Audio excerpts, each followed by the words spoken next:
საერთაშორისო ლოგისტიკა, გადაზიდვები და ურთიერთობა საერთაშორისო მსხვილი კალიბრის ჩინურ კომპანიებთან. აი ეს იქნება დღევანდელი ჩვენი საუბრის ძირითადი ფოკუსი. და მინდა მივესალმო ნიკოლოზ კიკნაძეს, ალექსი ხარიტონაშვილს, მეგობრებო, მოგესალმებით. მადლობა რომ ხართ ჩვენთან ერთად და ხო, აი ხა დიდი ხანია სხვათაშორის, ანუ აი თქვენს ექსპერტიზას ბევრი მიმართულებით და ბევრი ინდუსტრიის პრიზმაში ძალიან კარგად მიაწვდით ჩვენს მრავალრიცხოვან აუდიტორიას და ამჯერად ჩვენი ფოკუსი იქნება ლოგისტიკა და გადაზიდვები.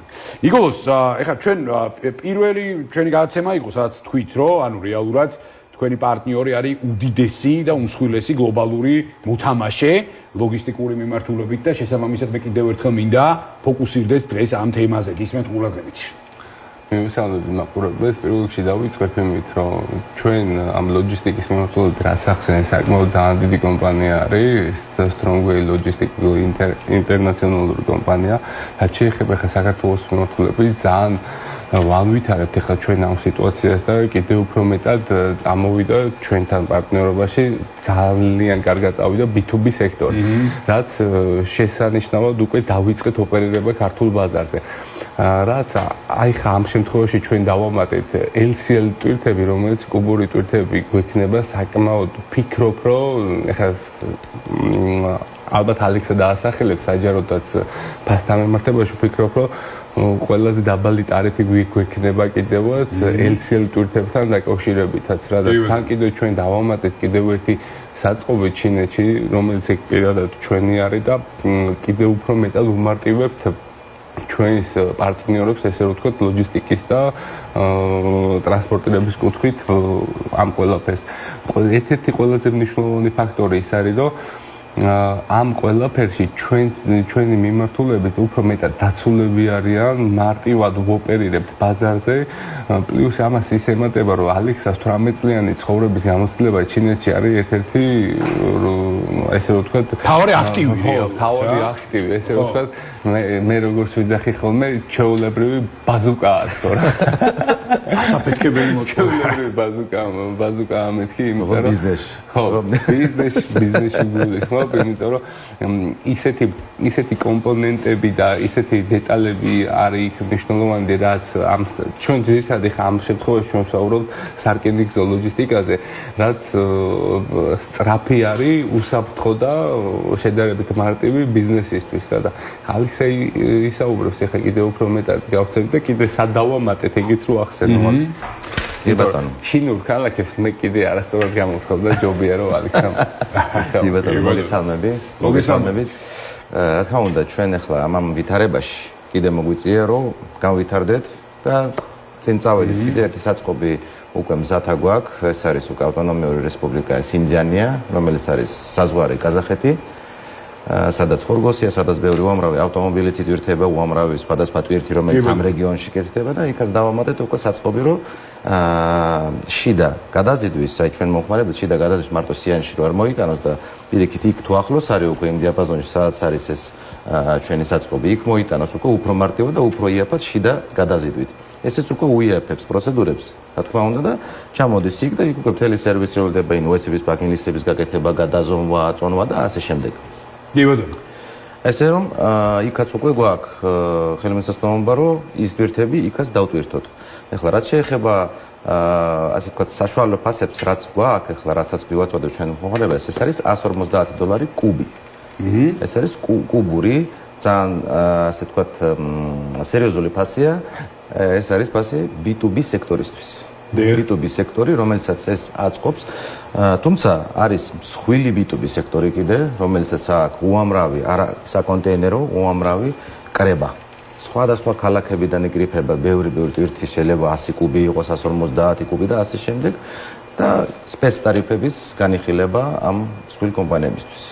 კი ბატონო, ანუ ხდება ეს თქვა იმპლემენტირება სხვადასხვა რეგიონებიდან და მე ხდება უკვე დისტრიბუცია ამისი. დავიდა მოლოდი. ხო, ძალიან საინტერესო კომპონენტია ეს ყველაფერი რა. მე ნიკოლოზ ადრე გკითხე შენ, ანუ აი საერთაშორისო გადაზიდვების ნაწილში, მაშინ ზუსტად აი ჩვენი დიალოგი და ზოგადად აი Strongway-სთან თანამშრომლობა დაემთხვა ირანში დაწყებულ კრიზისს და მაშინ გკითხე მე რომ ანუ შეგაართულა თუ არა ამ პროცესებმა საერთაშორისო გადაზიდვები თქო. რადგანაც დღეს, მადლობა ღმერთს ეს გეოპოლიტიკური, ასე ვთქვათ, ცეცხლი დროებით არის ჩამქრალი, ანუ დღეს რა სურათი არის გადაზიდვების კუთხით? არანაირ შეფერხებას არ წარმოადგენს. არც მაშინ არ ყოფილა შეფერხება. არანაირ ჩვენთან მიმართებაში არანაირ შეფერხება არ წარმოადგენს. აი ეს რამეს დავამატე კიდე იმაში აი მაგალითად პარტნიორები რომლებიც ჩინელ მომწოდებლებს ესაუბრებიან და თვითონვე აკეთებენ შესყიდვას რა.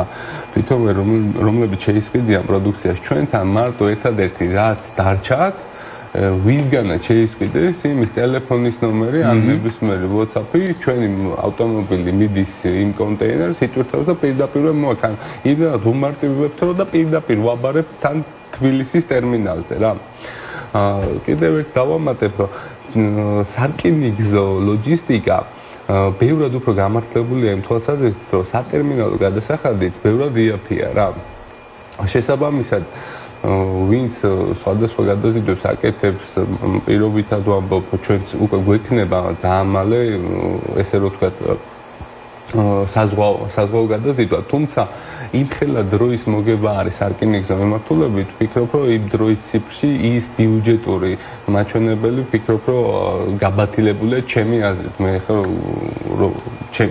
მე ყოველ შემთხვევაში ყველა შემთხვევაში სარკინიგზოს ავირჩევდი რა კი ბატონო ალექსანდრე მექენოვა ესეთი კითხვა ცოტა რიტორიკულია რა ჭირდება დღეს დამკვეთს ანუ აი ამ შემთხვევაში აი ცოტა ისე რიტორიკულად ვსვამ ამ კითხვას იმიტომ რომ ბევრი რამე ჭირდება უპირველეს ყოვლისა ჭირდება დროში მინიმიზაცია უპირველესად ჭირდება ხარისხი უპირველესად ჭირდება ამ შემთხვევაში გამართული ლოგისტიკა ბევრი რამ რომ ანუ პირობითად შეკვეთის მიცემის სტარტიდან ფინალამდე იყოს მშვიდად და ну ეხლა ზოგადად თუ შეხედავ სტრუქტურასაც ხო ბაზრის სტრუქტურასაც ანუ იშვიათად არის ხოლმე ასეთი შემთხვევები რა თუმცა თქვენ ამ შემთხვევაში აი თქვენი გუნდი ძალიან აქტიურად არის ორიენტირებული იმაზე რომ დამკვეთმა მიიღოს ის რაც ჭირდება ეს ჩემი ხათინაური თქვენ უბრალოდ მაგრამ მოდით ახლა რიტორიკულად გავხდეთ ამ კითხვას აი რა ჭირდება რას ითხოვს დღეს დამკვეთი პირველ რიგში რაც ყველას აი ჩვენს რაც მიგაჩნია ყველაზე სერიოზული ეს არის ინფორმირება დამკვეთის ინფორმირება რომ მიიღოს ინფორმაცია თავის დროზე სად არის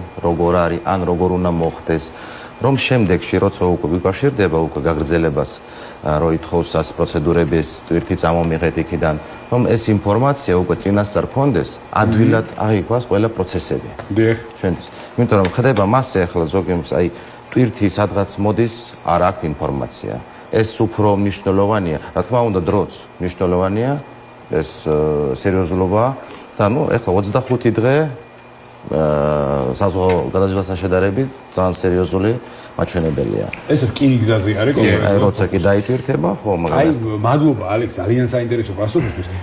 ნიკოლოსთან მაქვს ერთი კითხვა. ეხლა ხშირად მიმდინარეობს საუბარი აი ჩვენ რკინიგზაზე მაქვს საუბარი და რკინიგზის მოდერნიზებაზე და ასე შემდეგ რა.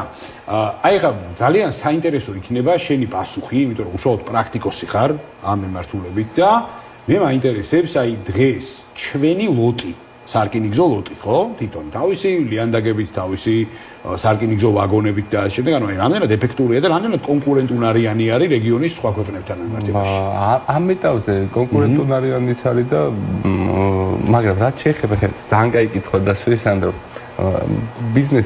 ბიზნესში არსებობს ესეთი რაღაცა რომ ვიღაცამ ნაბიჯი უნდა გადადგას ან თუნდაც რაღაცა ბევრი რაღაც რო კეთებან თუ ჩვენი ესე რო თქვა სარკინიგზო ხაზი პირობითად რომ გადაიტვირთოს ამ რაღაცა ჩემი აზრით ეს ინფრასტრუქტურის მოწყობაც დაიწყება და კიდევ უფრო მეტად გამვითარდება და რავი ჩვენ შეიძლება 10 წელიწადში ისეთი სარკინიგზო ხაზი მივიღოთ ეხლა როდესაც ჩვენ ვიხდით გადაზიდვას 25 დღე ეს 25 დღე იმდენად შემცირდეს ჩამოვიდეს 15 დღეზე და უკვე არის კიდევაც ეს მაჩვენებელი მსგავსი მაჩვენებელი კი ყოფილა დაფიქსირებულა მაგრამ შესაძლებელია კიდევ უფრო მეტად შემცირდეს ერთი გადახვევა მინდა გავაკეთო ჩვენ იმას ლოჯისტიკასთან მიმართებაში ჩვენ ლოჯისტიკას არა მარტო ესე რომ ვთქვა ტვირთებთან გვაქვს არამედ გვაქვს კიდე ჩვენ ესე რომ ვთქვა ყველა მიცის რომ იმერი მოტორსი ჩვენი კომპანია და ვაკეთებთ იმპორტს ჩინეთიდან მანქანებზე და ვამატებთ ესე რომ ვთქვა იმერი მოტორსი ამატებს ესეთ სერვისს ჩვენ კლიენტებს დავეხმარებით, ესე რომ ვთქვათ, როგორც შეჩოულები არიან აქ ქართულ ბაზარზე, ჩვენი ოპერატორები და ჩვენი გაყიდვების მენეჯერები, ჩვენთან ოფისში მობრძანების დროს დაეხმარებიან კონკრეტულად რა მანქანის არჩევაც უნდათ. ოღონდ აქ ის მომენტია ჩვენთან მიმართებაში, აქ აუქციონი არ არის და პირდაპირ ეგრევე როგორც კი გადაწყვეტავენ, იქვე შეგვიძლია ჩვენ პირობითად გავუმზადოთ ინვოისი და პირდაპირ გავაკეთოთ შესყიდვა და ასე შემდეგ. და იქ მანქანების გაყიდვის მაჩვენებელი პირობითად იმ საიტზე რო უყურებ, რა ესე შეიძლება უყურო და 2 წუთში აღარ იყოს. ანუ თუ ეგრევე არ გადაწყვეტე, იმიტომ რომ ბაზარი იმდენად ლაზარდი და იმდენად ბრუნვადია, რომ ეს ყველაფერი ძალიან სწრაფი. ასე რომ ჩვენ ადამიანებს დავეხმარებეთ კიდე თავიანთი მანქანის შესყიდვის ლოჯისტიკაში. და ამასში უკვე დაეხმარება იმერი მოტორში შესყიდვასი და Strongway ლოჯისტიკი პირდაპირ თავისი მანქანის ლოჯისტიკაში, რასაც ადამიანები შეჩვეულები არიან და კიდე ერთ დავამატებ და ეს მანქანები იქნება სრულიად დაუზიანებლები, რომლებიც მოახდენენ პირდაპირ ესე რომ ვთქვა, რო ჩამოვიყვან პირდაპირ დაიძებიან და გააგრძელებენ. და რა მინდა კიდე ერთი დავამატო. ჩინეთს აქვს ერთ-ერთი ესეთი რეგულაცია მანქანას რო შიდა რაღაცა ის რკინა რო არის, რაც იცავს მატორს და იქ რა ქვია მაგას დამოვიწყო სახელი. რაზე? მატორის, ანუ მატორი ძრავის სპეციალური სპეციფიკაცია. ნებისმიერი დანარტყამი მანქანა, რომელიც ეხება შიდა ძრავს ან რაღაცა, ის ვერ გადის ტესტრეპოს და ის მანქანა იმ მანქანაზე ვერ გაკეთდება ესე რომ ვთქვა ექსპორტი. პირდაპირ ესე რომ ვთქვა ჩინეთს აქვს გადასამუშავებელი ქარხნები, რომლებიც მაგ მანქანებს პირდაპირ ჩამოწევენ. შესაბამისად ჩინეთიდან იმპორტირებული მანქანა ჩვენ ვიღებთ იმ პასუხისმგებლობას, რომ ყველანაირად იქნება ესე რომ ვთქვა გამართული და ოფიციალურად შემოწმებული ტესტ რეპორტი და ყველანაირად ის მანქანა რაც კი აირჩია, ის დასტური უნდა კონდეს ადამიანს და ამის საფუძველზე იქნება უკვე ხელშეკრულება. კი ბატონო, ძალიან საინტერესოა ეს ყველაფერი. მადლობა თქვენ საინტერესო საუბრისთვის. ნიკოლოზ კიკნაძე, ალექსი ხარიტონაშვილი იყვნენ ჩვენთან ერთად. მომავალ შეხვედრამდე, მეგობრებო. მადლობა.